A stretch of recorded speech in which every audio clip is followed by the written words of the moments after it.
Notre invité du jour est Mohamed Diallo, directeur général de PIC Technologies, une SARL de prestation de services informatiques et télécommunications. Son interview, c'est tout de suite.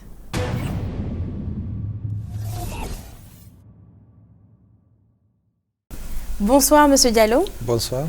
Je le disais tantôt, vous êtes l'invité de Malinov. Ce soir, vous êtes le directeur général de la société PIC Technologies. Alors dites-nous, comment est-ce que vous vous lancez dans l'entrepreneuriat? Disons, on va dire, avant PIC Technologies, vous avez un parcours. Donc, ça a commencé comment? Et à partir de quand est-ce que vous décidez d'intégrer ce milieu, notamment le domaine entrepreneurial? Ok, bonsoir. Je vous remercie pour l'invitation sur votre plateau. Donc, moi, par rapport à, comment on appelle ça, l'entrepreneuriat, quand j'ai fini mes études supérieures, j'ai une maîtrise en gestion d'entreprise. Donc, j'ai fait un tour dans des structures, notamment à la banque. Parce que mon mémoire le thème de mon mémoire a porté sur la réforme des moyens de paiement dans l'espace UEMOA. Donc, j'ai fait un tour à la BCEAO, c'était à Sikasso en 2007. Et après la BCEAO et après surtout la soutenance, j'ai fait un tour, notamment un bon séjour à la Banque Atlantique. C'est à la suite de ce stage-là que j'ai compris que j'ai toutes les potentialités pour pouvoir m'installer à mon propre compte. D'accord. Et à partir de là, vous vous installez à votre propre compte? Exactement, oui. Ok. Alors, PIC Technologies, qu'est-ce que ça signifie et qu'est-ce que vous faites concrètement? PIC Technologies, c'est une société qui évolue dans le secteur de l'informatique et de la télécommunication. Donc, nous faisons tout ce qui est prestations en informatique. En informatique, il faut voir dans l'informatique tout ce qui concerne les réseaux informatiques, la vidéosurveillance et tout ce qui concerne le développement de logiciels, de logiciels ou surtout de logiciels. Vous faites des logiciels, vous faites dans la télécommunication, etc. Donnez-nous des exemples précis de ce que vous faites ou de ce que vous avez déjà eu à faire. De ce que nous avons eu à faire, donc, je vais donner des exemples précis. Par exemple, en 2013, il y a ce système-là, un applicatif SMS, et qui a permis aux électeurs, lors des élections de 2013, en fait, de pouvoir situer leur centre et bureau de vote. C'est-à-dire, le principe, c'était quoi? Comme la carte d'électeur, c'était la carte NINA, et qui ne comportait pas des informations sur les centres et bureaux de vote. Donc, du coup, il y a eu ce système-là qui a été mis en place par la DGE, la Délégation générale aux élections, où j'ai été l'entreprise qui a mis la solution à leur disposition. Donc, le principe, c'était d'envoyer votre numéro NINA à des numéros courts. Il y avait deux numéros courts à l'époque. Pour les Maliens qui sont, pour les nationaux, les locaux ici, d'envoyer votre numéro NINA à un numéro court. Et donc, ça vous renvoyait comme message retour l'information sur votre centre et bureau de vote. Voilà. Donc, pour les Maliens de l'étranger à l'époque, il y avait deux numéros longs qui permettaient aussi aux Maliens qui sont à l'étranger de pouvoir aussi localiser ou identifier leur centre et bureau de vote. Ça, c'était un aspect. En termes de logiciel aussi, le bureau du médiateur de la République, il y a l'espace d'interpellation démocratique, l'EID. Voilà, l'EID est informatisé. Donc, nous avons mis en place un système intégré de gestion des réclamations et des interpellations. Voilà, donc ce qui fait que l'EID est informatisé à 100%. Donc, entre autres, je ne sais pas s'il faut que j'aille... Donc, vous êtes sur une voie de digitalisation de l'administration malienne? Pas forcément de l'administration malienne, voilà, et des privés. Je travaille beaucoup avec des structures privées, avec des ONG, voilà, des partenaires comme PNUD, USAID et autres, bien sûr, oui. Aujourd'hui, quel est votre projet phare? Je vais dire les projets phares peut-être, parce que je suis sur le lancement de 4, voire 5 projets, qui concernent un peu l'immobilier, qui concernent le transport, l'automobile, et surtout un projet bonus aussi pour la population, et peut-être, comme je le dis, le 5e, qui est dans les mains de l'administration malienne, parce que c'est un projet qui a fait l'objet de rencontres interministérielles en 2020, qui a été validé à 100%. Par le ministère de la Sécurité, le ministère des Transports, le ministère du Commerce et les acteurs de la route. Et ce projet, c'est un projet phare qui me tient beaucoup à cœur parce que c'est un projet qui permet de mettre fin au fléau de vol de moto au Mali. Et c'est un projet que j'ai baptisé Ntata. Ntata, c'est pour dire que même si tu laisses ta moto avec la clé, je n'y toucherai pas, je ne vais pas y toucher. Voilà, donc... comme un antivol qu'on installerait sur des pas motos. Pas du tout, on n'installe rien. Alors, on n'installe rien, c'est vraiment, comment on appelle ça, juste une solution à la portée de tous les Maliens, voilà, et qui permet aussi de sécuriser et surtout de mettre fin à ce flot de vol de moto au Mali. Mais comment ça va fonctionner ce produit?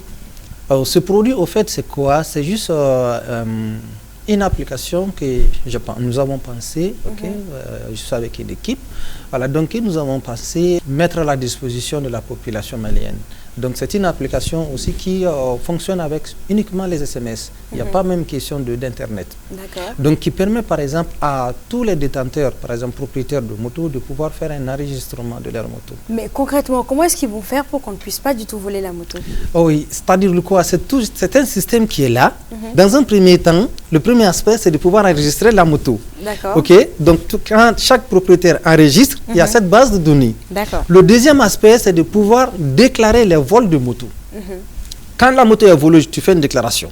Maintenant, cette déclaration qui est faite, elle est non seulement informatisée, elle est centralisée sur le plan national. De telle sorte que il y a les acteurs clés, c'est les forces de sécurité, c'est-à-dire la police, la gendarmerie, les propriétaires de motos et les mairies. Donc les propriétaires de motos, ils ont la latitude de pouvoir enregistrer, de faire des déclarations de vol. Au niveau des structures de contrôle comme la police et la gendarmerie, quand ils font des patrouilles, quand ils font des prises de motos de toutes les façons, ils ont deux tâches. Une première, c'est de voir est-ce que cette moto, elle est déclarée, elle est enregistrée dans la base de données. Si oui, et en tant que force de sécurité, ils ont accès au numéro de téléphone du propriétaire pour la viser. Vous voyez, dans tous les commissariats, quand vous allez faire un tour des commissariats de Bamako, vous allez voir que c'est des commissariats qui sont bourrés de motos. Et généralement, ce sont des motos où des déclarations de vol ont été faites dans des commissariats, surtout soit dans le même commissariat ou dans d'autres commissariats. Donc ça, c'est un aspect. Maintenant, la seconde tâche qu'ils peuvent faire, c'est de pouvoir enregistrer, si ça, par exemple, le propriétaire ne l'a pas fait, et en tant que force de sécurité, ils vont enregistrer la moto au nom de leur commissariat. De telle sorte que le propriétaire, quand il va savoir qu'il y a un tel système, il peut faire une requête. Et dans la requête, il saura que sa moto est garée dans tel commissariat. Maintenant, la mairie, quand les gens vont faire les déclarations de vol, c'est la mairie qui a accès à cette base de données. Bon, on va dire base de données pour que les gens puissent comprendre, c'est juste une table. Donc, à cette base de données des déclarations. Donc, c'est pour que quand quelqu'un va dans une mairie pour acheter la vignette, qu'on ne lui vende pas la vignette. On fait une vérification d'abord.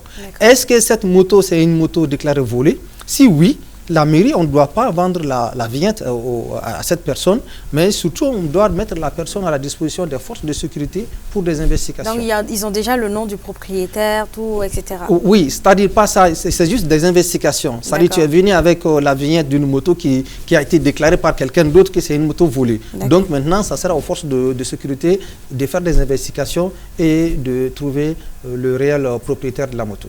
Alors, d'un sujet à un autre, vous avez parlé de votre sujet de mémoire qui porte notamment sur la réforme des systèmes de paiement dans l'espace IEMOA. Qu'est-ce que vous aviez proposé dans ce mémoire, ou est-ce qu'aujourd'hui, avec PIC Technologies, vous proposez quelque chose? Aujourd'hui, avec PIC Technologies, nous ne proposons pas quelque chose. Au fait, ce système-là est déjà fonctionnel, parce que quand je faisais le mémoire, c'était en 2007. Donc, c'était cette réforme qui était assez attendue sur l'espace IEMOA. Donc, c'est là où c'est ce que je vous dis, GIM, IEMOA, la monétique et autres lois bancaires, donc, sort de cette réforme-là. Donc, nous bénéficions de cette réforme. Au-delà du projet on va dire, qui permet notamment de répertorier les motos qui ont été volées, vous avez parlé de 5 projets phares sur lesquels vous êtes. Est-ce qu'on peut avoir un autre projet phare sur lequel vous travaillez? Comme je viens de le dire, par exemple, il y a le projet qui concerne l'immobilier. Vous savez, l'immobilier, c'est un casse-tête, c'est un véritable casse-tête au Mali, avec les faux documents et tout, ce qui s'en suit, avec l'inflation et tout. Donc, nous avons pensé à mettre en place une plateforme qui permet vraiment de simplifier, de faciliter beaucoup de choses. C'est quoi d'abord? Ça concerne les acteurs principaux, ce sont tous ceux qui sont dans l'immobilier, les agences immobilières et puis surtout les agents immobiliers et les promoteurs immobiliers. C'est-à-dire au Mali, quand vous regardez, il n'y a pas un espace de rencontre entre la demande et entre la demande et l'offre dans le secteur de l'immobilier. Vous, par exemple, vous pouvez avoir 500 000 francs, n'est-ce pas? Vous désirez acquérir une parcelle. C'est un véritable casse-tête. Où aller? Où aller? Vous ne savez pas directement là où il faut aller. Donc, nous avons vraiment pensé à créer cet espace-là où, par exemple, les acteurs de l'immobilier rencontrent la population ou les citoyens. Donc, de telle sorte que ça va lutter contre l'inflation, parce que l'inflation, c'est quoi? Ce sont ces intermédiaires. Vous, par exemple, vous avez une parcelle tout de suite, vous désirez la vendre à 2 millions, même si vous saisissez une agence immobilière, parce que les agences immobilières sont aussi sur le dos des démarcheurs, des coxeurs et autres déjà. Donc ils vont passer de 2 millions, peut-être qu'on va démarcher. Eux, ils vont vendre à leur prix, le coxeur qui va à son prix. Exactement, exactement. On va chercher 5 millions, on va chercher à vendre la parcelle à 5 millions. Voilà. Donc du coup, ça amène une certaine inflation dans ce secteur-là. Ça, c'est un aspect. Un autre aspect, c'est quoi? Ce sont les faux documents. Parce que, étant donné que finalement, on a l'impression que les principaux acteurs de l'immobilier, ce sont ces coxeurs-là, qui n'ont ni bureau, ni rien, qui n'ont aucun document, qui n'ont aucune autorisation de l'État, généralement. Donc, étant donné qu'ils sont vus comme les acteurs principaux, ce sont eux qui se permettent de vendre des faux documents. Généralement, ce n'est pas une agence. Vous n'allez pas avoir un faux document avec une agence, mais avec des coxeurs. Donc, ils se permettent, par exemple, de vendre une même parcelle à 10, 20, 30 personnes. Donc, il s'agit vraiment de mettre fin à beaucoup de choses, de faciliter l'accès aux biens immobiliers. Non, si on met ce système en place, ça permet directement à l'agence d'être en contact avec les principaux acheteurs et de jouir pleinement des commissions sur son secteur d'activité. Ça faciliterait largement la tâche. Oui. Vous, aujourd'hui, on a la carte biométrique dont, on va dire, ça a commencé, les gens ont commencé à récupérer. Oui. Et vous vous occupez notamment du système de messagerie. Oui, exactement. Il y a cette plateforme-là il y a cette plateforme SMS qui est actuellement ouverte à l'ensemble de la population malienne et qui permet de pouvoir situer ou identifier les lieux de retrait de la carte. Donc c'est notre plateforme voilà, que nous avons mis en place avec SBA. SBA, c'est la structure qui est en charge de la production des cartes biométriques. Voilà, donc en partenariat avec cette structure-là, avec le ministère de la Sécurité et le ministère de l'Administration territoriale, cette plateforme-là a été mise en place pour que les gens puissent facilement identifier les lieux de retrait de leurs cartes biométriques. Voilà, donc le système est le même comme aux élections. Vous avez un numéro court qui est là, qui est le 36 223, 223 comme l'indicatif du Mali. Donc vous envoyez votre numéro NINA au 36 223 et vous avez un retour, par exemple, si votre carte est disponible. Donc on va vous votre lieu de retrait sera situé dans l'SMS. Donc, on va vous dire que votre lieu de retrait de la carte biométrique est dans tel commissariat, dans telle mairie ou dans telle autre structure.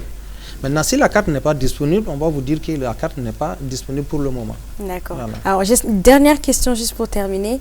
Vous faites beaucoup de projets. On va dire vous êtes en pleine activité. Oui. Vous venez de dire que ça va ici. Notamment, on a beaucoup de startups qui créent mais qui meurent malheureusement. Oui. Dans le domaine de la tech, ça ne marche pas forcément pour tout le monde. Selon vous, qu'est-ce qui manque au Mali, aux Maliens? Qu'est-ce qu'il faut faire en fait? Il faut l'innovation et la persévérance. C'est pour cela que j'ai dit PIC Technologie, c'est ça. Persévérance, innovation et créativité, c'est vraiment ça. Donc, nous, c'est quoi? C'est l'innovation. Généralement, quand vous prenez le projet, les projets viennent de nous.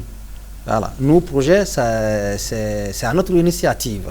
Donc ça permet vraiment, si le projet est bien réfléchi et tout ce qui est sensible, donc ça permet aussi à la boîte de s'évanouir. Oui, voilà. Et de s'épanouir complètement. Exactement. En tout cas, merci beaucoup d'avoir accepté notre invitation et d'avoir répondu à nos questions. Oui. Je vous rappelle que vous êtes M. Modibo Diallo, directeur général de PIC Technologie. Exactement. À bientôt. Ok, merci. Bien. Merci.